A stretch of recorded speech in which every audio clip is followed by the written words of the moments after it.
think like the most important thing with like all modes, and kind of like the concept of modes to start with, is I've got a way of seeing it from a starting point. So like every mode that we have, so I guess everyone starts with the major scale modes, you know, Dorian, Phrygian, Lydian, Mixed Lydian, and Aeolian and Locrian, and then we go into harmonic minor modes and melodic minor modes, and that's when we get our like Phrygian dominant and our kind of Spanish Phrygian and our, you know, Lydian dominant, mixed Lydian flat six, all these kind of things. The thing is that I think that there's like a lot of I think people sometimes try and see modes as like a way of being a better musician. So there's like this emphasis on like, oh, we have to learn our modes. It's very a guitarist based thing. I see, like, I meet a lot of guitarists that are like, oh, you know, like they're still kind of like playing around this whole thing, like bluesy scale thing, and they're consistently like, oh, one day I want to learn my modes. And there's always this thing about like learn my modes, which I always find really interesting, because I think that any diatonic chord progression that fits one key is essentially a long form modal progression. How you see it as a modal progression is up to you.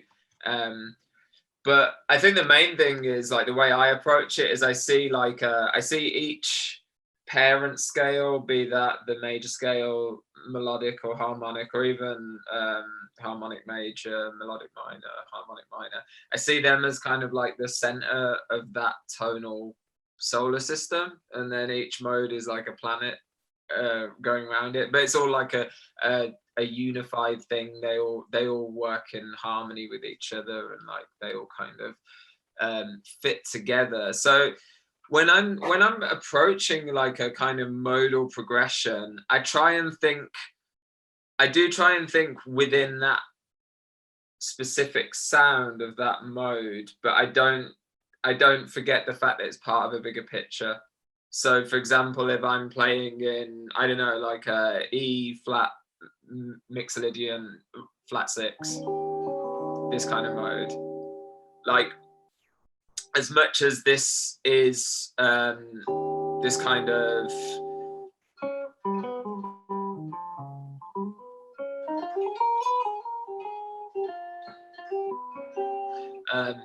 of it's its own sound, I still try to always think about like where these things come from. So like it's not that I'm thinking of that as A flat melodic minor, but I'm very much aware that like that's where it's coming from, and it's kind of like I have to treat it as its own thing, but in the bigger picture of like I try and see things as the, you know, the complete set of scales that mode is from, instead of just it being Mixolydian flat six. I think the problem then is like, especially as guitarists, but as a lot of instruments, is if you see it as like isolated things too much, then it becomes like this thing of like, oh, but I've got to learn my Mixolydian flat six all over the neck. But then it's like, well, if you know A flat melodic minor and you know all the modes of A flat melodic minor, you know that mode all over the neck. You just don't have to, you just have to think about it a bit different. So I'm kind of like, you know, if I'm playing in this kind of mode, I'm not going to stick specifically to this part of the neck. You know, I'm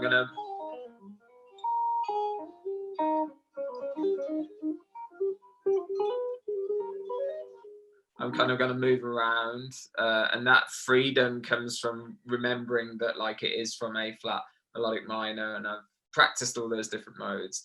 The main thing is just that it's like, I think it's kind of like getting into the sound of a mode instead of, I mean, like this is a fine line, and it's a really difficult area, and it's I think scale patterns aside, and like the guitar is an annoying instrument because it's like a visual based instrument with, and we think about patterns and we learn all this kind of, you know, like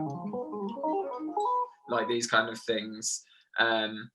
But really what we want to do when we're in this sound is like get the sound of that mode in our head, you know, like really like try and like internalize what the sound of the mode is, more so than like the patterns, more so than the scale shapes, more so than, you know, so I always get people to kind of like, if I'm teaching people modal theory, I try and get people to like play around with like triads within that mode, trying to find like the sounds within it.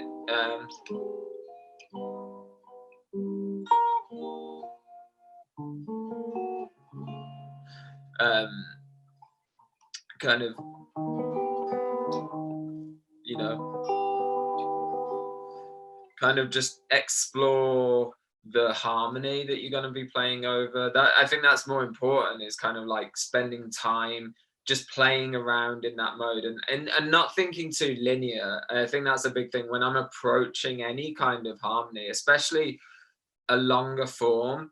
It's like, I don't just want to play scales, and I don't want to just play linear note patterns. And even if I do, I want it to be informed by, it's like, well, if I'm here, underneath could be this sound, but it could be this sound, or it could be this sound. You know, like it's this kind of like,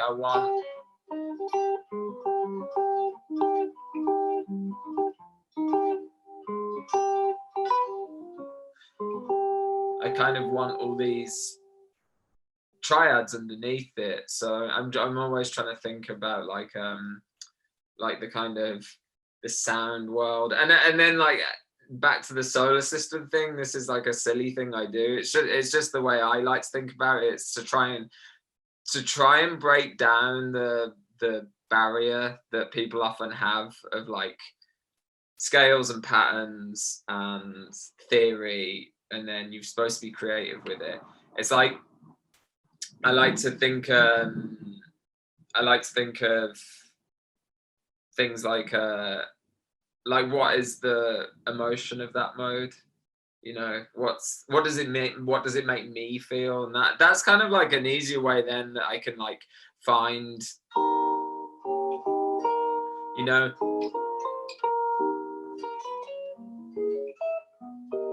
I can kind of find these little melodic things in it, because I'm kind of thinking like, well, if I was a film composer, what would I use this mode for? When would I use it? What kind of film score, what kind of scene would that mode fit in? And the major scale modes are really easy because they're used in film scores a lot. I mean, like Lydian is a super easy one. It's like hopeful, and you know, like Mixolydian and Dorian are kind of jazzy in a minor and a dominant way, and we can find all these things like quite easily from the major scale modes. But then once we go into more like uncharted territory, I say uncharted, it's just because we don't see that many kind of resources for, you know, your Dorian flat 2 and whatnot. You don't find much stuff for these like more interesting modes out there.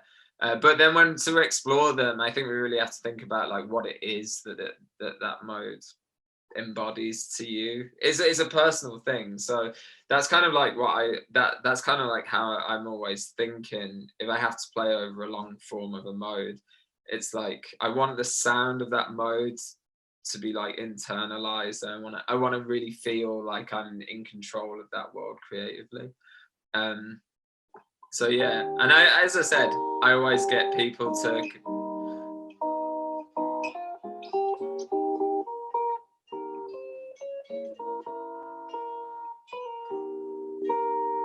always try and get people to kind of just play with the voice leading aspects of it.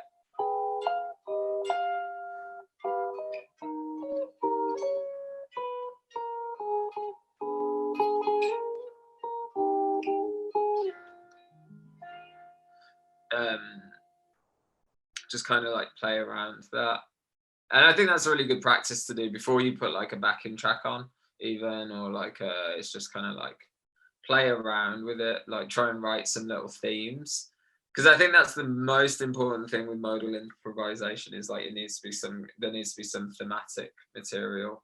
Otherwise it is just like a big long kind of string of notes. But I mean that's good as well. I think it's like having the control to flip between the two, and I think like great example is like Miles Davis is playing on modal stuff is really thematic. It's like completely thematic. It's all melodic kind of ideas and motifs, and then the other side of it is John Coltrane, who is like a million notes and kind of exploring like sound as like a kind of more fluid thing instead of kind of like a kind of thematic thing. But I think it's good to be like in control of both, and I think the reason John Coltrane sounds so good is because even in the densest part of his playing, he has like this control over like motifs and melodic ideas. So even if he's playing like 30 notes in 10 seconds, he's probably still like got some kind of motivic idea that's like bouncing off. It's just kind of like blowing up, you know, like into like this crazy thing. So yeah, that's kind of how I approach modal improvisation. And yeah, it's the other side of it as well. This is just to go quickly, like one last little note is like when I said earlier about the, you know, the kind of solar system with the parent scale as the sun, and it's a weird one this, because like in melodic minor, arguably, like, you know, your kind of Lydian sharp 5, your augmented Lydian scale could be really the major scale. That could be like the equivalent to like the Ionian scale, and your melodic minor is more your equivalent to your Aeolian. It's a weird subject because like both work as like the one. But whatever is the kind of the center, it's that thing that you can imply parts of the other places along the way. So like, as I said, as a guitarist, like we can use everything we've learned, you know, so we can like, even if we're playing E flat Mixolydian flat 6, we can kind of use all these shapes like our B augmented Lydian scale, our D flat Lydian dominant, you know, all this kind of stuff, or like our A melodic minor scale itself, or like our G altered scale or superlocrian. Like we could kind of like use all these shapes as a way of or like our Aeolian flat 5 even up here, you know.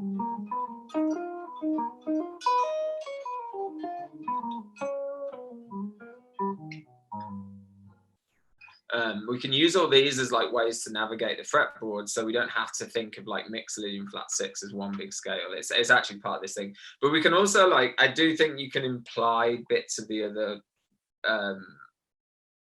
things. So like sometimes in modal improvisation, it's kind of like if we're strictly staying in those notes as well, we're not straying outside at all. And we're going to be like, that's it.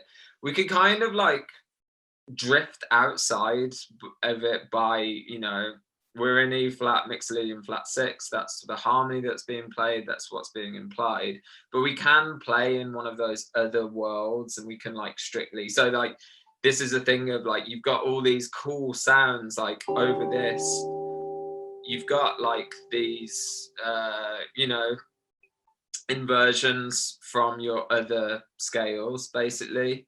So you've got like this kind of like sound here, so you can explore inversions from the other modes of that scale. So like this is kind of like a first inversion D flat Lydian dominant chord, you know, but it gives you like a new sound because it's kind of like that but with a 9 on top, and like you can kind of do all these cool little,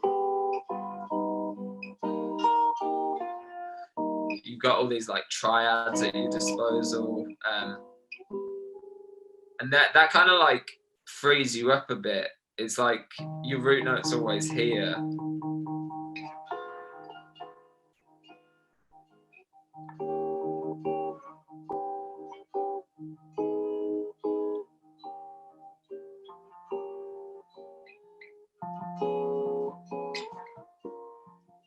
And then we could go beyond and start like, but like, you know, like you start getting all these like totally different sounds within the mode. And it's almost like we're kind of hopping between different tonalities within the same note sequence. I think that's like a really important thing. There's this thing about breaking away from a linear idea of what modes are. And I think that's a very guitarist thing. It's like, because we see fusion guys and stuff just like shredding linear kind of ideas, but then they're never really exploring like the harmonic kind of like density that you can get. So that's kind of how I approach it. It's like a load of different stuff, load of different like ideas. Try and keep organic, try and avoid, you know, like avoid licks and stuff as much as I can, and like come up, this is this exploring like the harmony in it. I'm trying to come up with like motivic ideas, basically like thematic elements and like really strong melodic ideas. So and I think you have to kind of like avoid licks if possible to do that in a way.